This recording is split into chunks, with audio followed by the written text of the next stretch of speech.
Hi, this is Cousin Russ. This is a continuation of my series on preparation for the release of the 1950 U.S. federal census. This is going to reflect my three steps that I am working on to make sure that I can find who I'm looking for when the 1950 census is released prior to it being indexed. This is Family Tree Maker 2019, and this is my task list, this stuff that I'm working on for the 1950 census.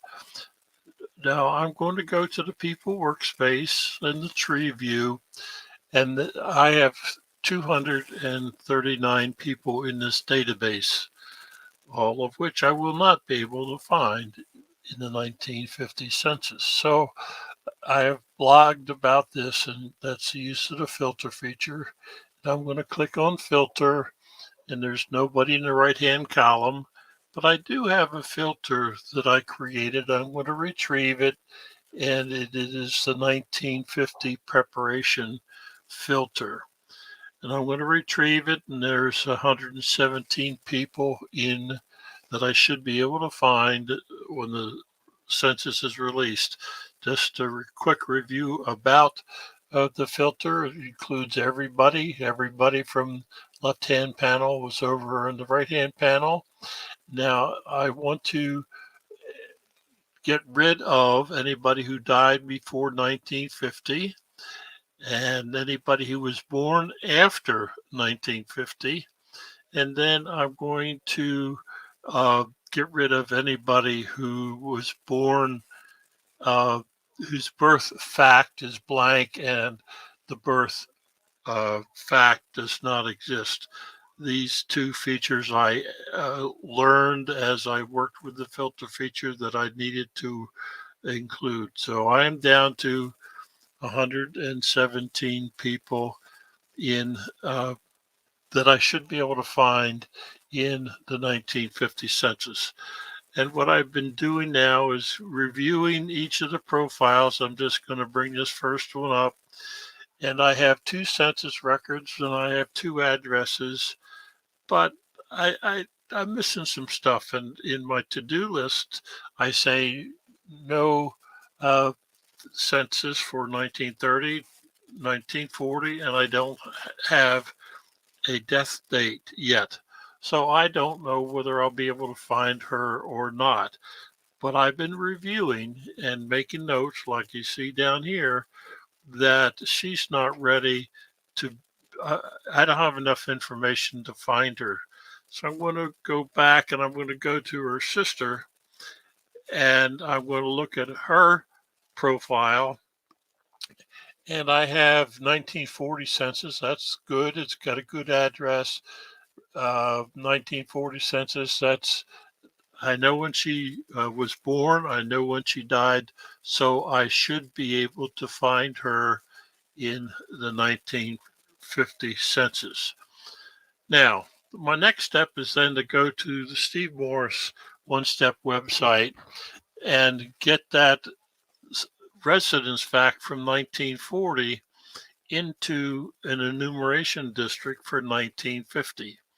And what I found there is I have to bring up the filter feature again, and I'm going to leave it the way it is, but I am going to filter out any address information that does not exist. In order to use the One Step website, to be correct, I need to have an address. So I want to remove anyone who does not have an address fact from my list. I'm now down to 91 people. So of the 91 people, then I should have an address for them. And then I can go to the Steve Morse website and find out the enumeration district. I'm going to bring up Helen again and go to her profile, and there is the address.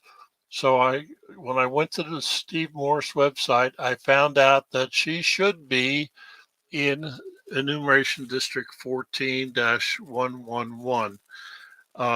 I create a residence fact, I mark it private, I put the date of April 1st, 1950, and I'll show you why I do that in a minute. But that's enumeration district, and if I go to the citation that I created for this fact, I click on the link and let me bring over to the website that says SteveMorris.org says the 1950 census will not be available till April 1st. So I just tested that link and it brought me up to enumeration district 3654 4640 684. So that should be, in fact, it's wrong, and I will fix that later. It's not the right enumeration district, but that's easy for me to fix. But the good news is that I can now filter for the third step. I can filter based on the residence fact, which I'm going to show you now. So of the 117 people, I have addresses for 91 of them. So I will be working off of this list of 91 to find everybody, these people I have addresses for. Now, how many have I actually found enumeration districts for? So I'm going to go back to the filter feature and I'm going to clear it. And I'm going to filter in the residence fact.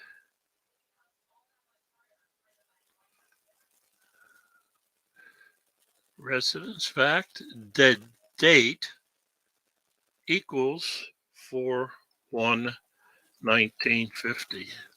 Now, the 1950 residence fact will not be preferred because it's not ready for prime time.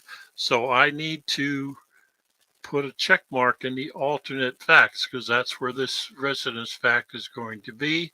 I click OK.